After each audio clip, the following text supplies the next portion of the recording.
I'm backing up my truck, I'm gonna hook it up, loading up my boat with all my gear. I've been working hard all week, trying to make ends meet, spending time wishing I was fishing. Well, Terry Wickstrom wants to take you fishing. Gather up your gear and come along. Well, Terry Wickstrom wants to take you fishing. This is Terry Wickstrom. Join Karen Cullum, Greg Plaggio, and me as we take you to some of our favorite fishing spots from Colorado to Minnesota, the Arctic Circle to Central America and beyond. As we revisit episodes of Mountain States Fishing and Angling Adventures Television on the best of fishing with Terry Wickstrom. Hey, we're up here in Ninilchik, Alaska. Is that right, John? That's right. You're pronouncing it right. With John Baker of AFishunt Charters. We're going to go chasing halibut. Now, this is my first time halibut fishing. You're telling me it's going to be probably not what I expect. It's going to be... It's work, and it's fun, and it's unpredictable. You may come back with small fish, or you may come back with big fish. We just don't know. You know, he says the average fish out here is about 20 pounds. About 20 pounders. But what's the biggest one you've ever caught? 336. 336. We're probably going to catch 20 and 30 pound fish, but every time you get a bite, there's a chance it could be a 200 pounder. You never know. And we're going to get out there. Hopefully, these are the hooks who come back. We hang them up here and take a picture. So hopefully when we get back, we'll have some fish hanging. We're going to get out on the Cook Inlet that comes out of the ocean into Anchorage, and we're going to go for halibut. Good morning, everybody. Thank you for choosing AFishunt Charters. We appreciate your business. If I haven't properly introduced myself, my name is John Baker. I'm John. This is Joseph. You got John and Joseph working for you on the deck today. What we're going to do is load into the back of the truck here in a second and drive the whole unit down to the boat launch area. It's only about a mile away. And a big tractor is going to hook up to the boat and back us out into the water. And that's the way that we launch. We don't have a harbor, we don't have a boat ramp, we don't have anything except the tractors. The reason why we're meeting at this nice gentlemanly hour happens to be because the tide cycle. We're timing this trip to give us travel time to go out, get set up on anchor, to start fishing when the cycle of the tide begins to slow up from its rush of water, and the water will actually stop. And it'll spin around and rush out in the other direction. We call that time period slack tide. And that time period is very important to us. It's the only time when we can get the bait down all the way to the bottom where the halibut are. So we didn't just choose 8 o'clock because it was a nice, easy time to get up on a Sunday morning. But we appreciate it. Well, and that's great. I'm not complaining. But everything we do is centered around that tide cycle. We stay for one cycle of that slow water movement until we get all of our fish, or until we get to where the current is rushing so far, so fast that it's futile to try and fish, too hard to do. On average, about 6.5 hours is when we can expect to be back here, 6.5. We go by the book on the limit for halibut. The limit is 2 per person per day, and each person is responsible for their 2 fish and only their 2 fish. Normally, halibut aren't harmed with the circle hooks and the gear that we use, so generally we can release a fish as long as it will survive back into the water at will. We don't make a decision automatically to toss it back for you. We don't make a decision for you to keep a fish. That's always your choice. We may make a recommendation based on how we feel the fishing's going, how you're doing, how the tides are, the weather, or whatever. But don't feel like you're hurting our feelings. If you want to keep small ones or want to keep big ones or toss the others back, it is of no consequence to us.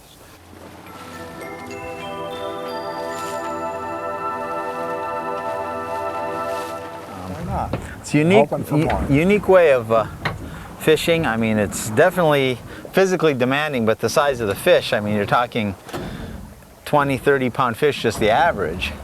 That's probably true, especially in an area where we were just at, maybe even a little bit more as far as an average. That average, of course, is not total over all of the state and all of the waters, but that spot that we were just fishing, that's true. Is the halibut fishery in here around the Cook Inlet, is it in good shape? Is it a good sound fishery? Yes, it is. And it's fairly heavily managed, as is most fisheries in Alaska. It's not quite as stringent as, say, king salmon fishing would be, but there are harvest levels that are determined based on what's called a biomass, meaning the total number of poundage of live fish that exist out there. And I don't know how they determine that, but there are people who spend their entire lives figuring out that biomass. Right now the biomass is on a cycle, a slight downward cycle, but when you go back over a long 50-year history of it, it's a natural sine wave of things. Overall, the health of the fishery is good. And the limit is 2 per day now. Does that change quite a bit, or is that stay It hasn't changed in quite a number of years. It's probably been 15 years ago when it was 3 per day. 3 per person per day. Okay. Yeah. For all you folks watching on TV, you can probably come back after this commercial. I'll be halfway done cranking this in. If it's a long commercial. That does have a bit of a head shake to it.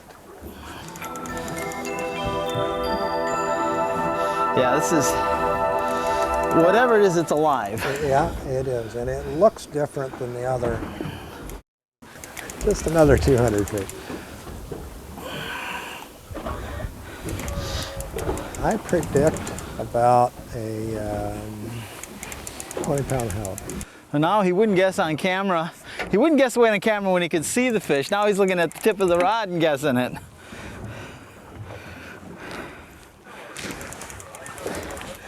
You're not back looking at me, are you? I'm still cranking on this fish.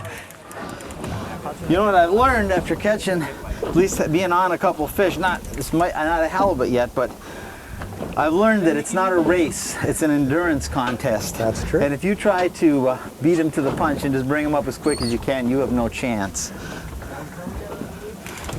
I'll tell you what, I'm having a time of my life. Well, that's good. Oh. And if you catch fish, get some meat, and have the time of your life, what else is there? Alaska's quite a place. It You know, is. it's my 3rd trip to Alaska in the last 3 years, each one different and each one unique, and none of them disappointing. That's good. Glad to hear that. And not too hard. That's where that muscle comes in. Just take what it gives.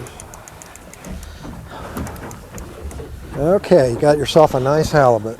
Can you see it? Oh yeah, it's down about 4 feet. Terry, remember we just bring him up toward the surface, not out of the water. I think we can just gaff him. You ready? Grab your sinker, please, so it doesn't swing and hit. My first halibut. Okay. Got it? All right, go ahead. Look at the teeth on those, huh? You don't want to put your hand in there, do you? Sure. When we get in, we'll take pictures with these and stuff. You don't ever try to hold them in the boat or anything. Sure, you can. Oh, maybe. Matter of fact, you should. Don't bleed that one yet. Don't come on around. Get a good mountain backdrop picture in there. That's my first halibut, folks. I tell you what, I've caught muskies, I've caught tarpon. I've never worked so hard to land a fish in my life. And this, well, I don't know what I'd do if I catch a 100-pounder, John. Let's put this down. We'll help you. John, I just want to say thank you. You're welcome. I'm glad it AFishunt turned out. Charters, thank you.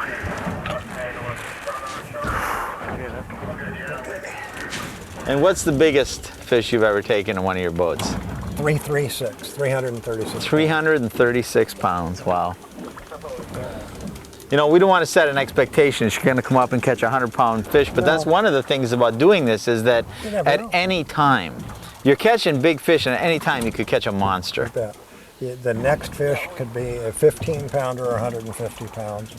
And that's the fun and the excitement of it, is you just don't know. You can't see down there, you don't know whether it's something bigger than you are. But All of a sudden, we got fish on everywhere. Is that the way it goes sometimes, John? yes, it does. So just don't pull against his line, just wrap in around it. You're one time through it. I'll hand it back to you.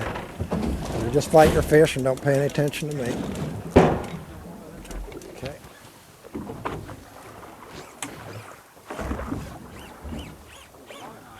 Oh, he's pulling drag on him. That one, I tell you what, I watched the rod just shake on that one. It just boom, boom, boom, boom, and now it's pulling drag on him. He has such a struggling look on his face. I didn't look like that, did I, when I was landing? Oh, no. You brought yours right up. Yeah, no, I don't remember it being a that sweat. difficult. Oh, I'll tell you what. My arms are aching just watching him. That looks like a heavy fish. That's a good sized fish right there. Pop. Right here. Right there.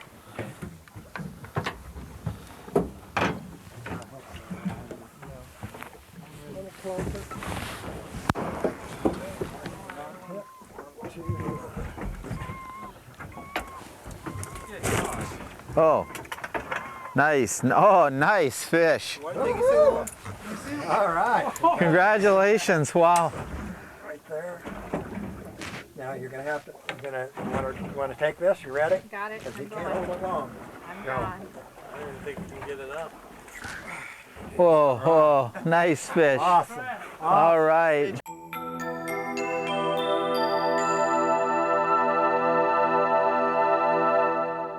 I think you got him.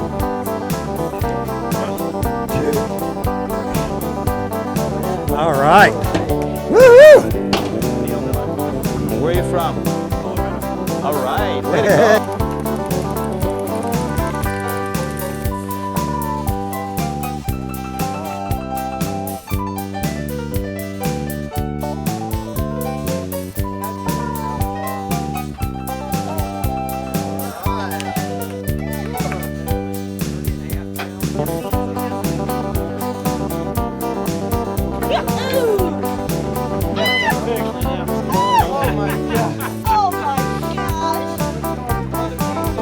That's a nice one, too.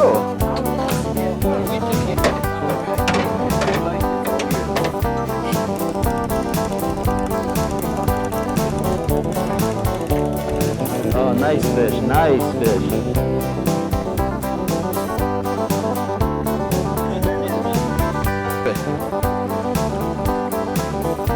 A big fish.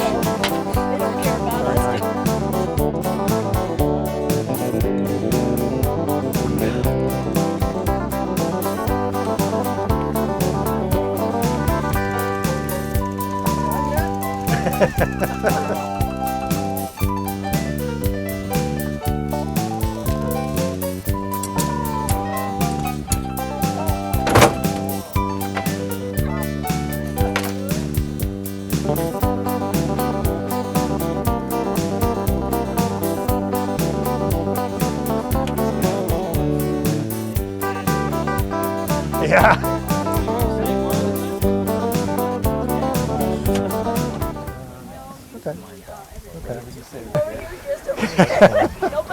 That's nobody cares about my fish.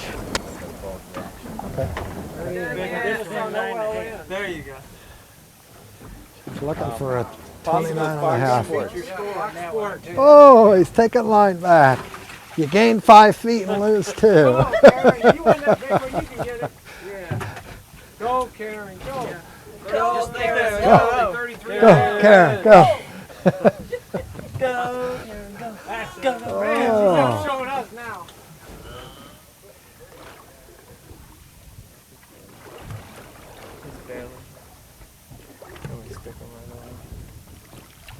Yeah. Okay, Oliver, bring him closer to the boat Okay. so Joe can stick him. He's just barely hooked here. Need a little bit closer. Okay, now. 33 pounds. That's more than 33 pounds. Yeah, he's a little more than 30 pounds. About 31, I'd say. You want a drink?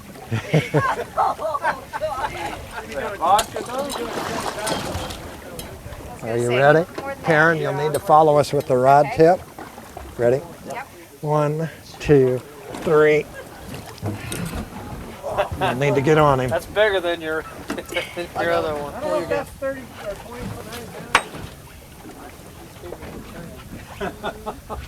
All right. Right. Wowza. There you go. Congratulations. Good That's job. great. Good Can I job. stop shaking now? Oh boy. Wow. Yay, Karen. All right. All right. Awesome. Truly awesome. It's time now for Terry's tackle tip of the week. hey, if you do go halibut fishing with AFishunt Charters in Alaska, don't worry about packing your rods and reel. They're going to have all the tackle you need. You probably won't have the right stuff anyway. Just pack your rain gear, lots of strength in your back, and be ready to have lots of fun. That was Terry's tackle tip for this week, and now back to more angling adventures.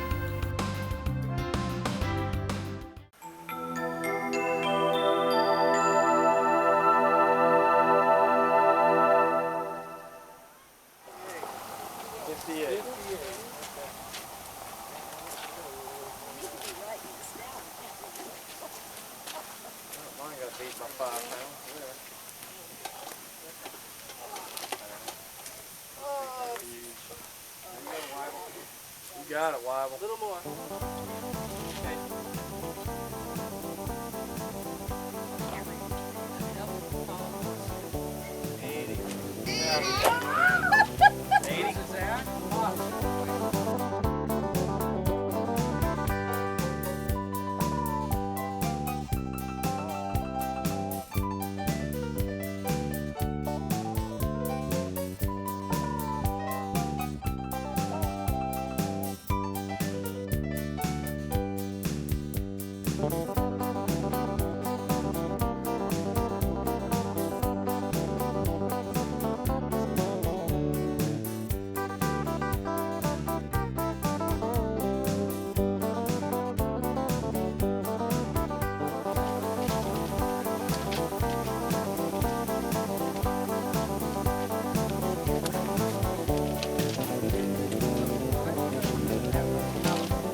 Well, John, I wanted to take a few minutes to just kind of tell people really what you've got here. You know, we were showing them a little bit of the fishing, but you have quite an operation up here. You have the RV park. That's right. Actually, there's two separate operations that we've kind of molded into one spot because they complement each other. The RV park, the 8-acre complex itself, has RV sites, of course, laundry, showers, fish processing, 1-bedroom, 2-bedroom, 3-bedroom cabins. So it's an all-encompassing lodging facility. And then what we've done is mold our fishing operations into the same location so that we can take saltwater trips or river trips out of the same place.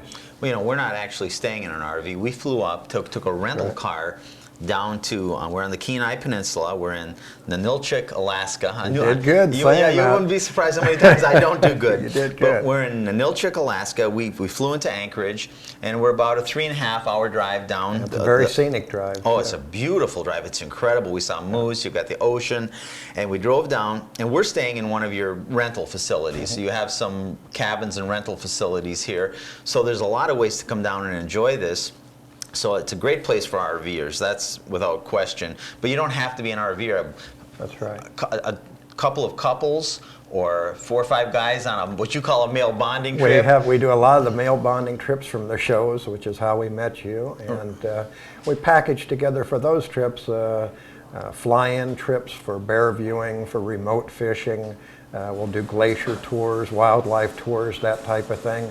We'll do river trips and, of course, the saltwater trips for the halibut, which we're We've going done, to experience. Yeah. And we've been out doing the halibut fishing, and I got to tell you, we went out a couple times on your boats. Incredible boats. You got great crews.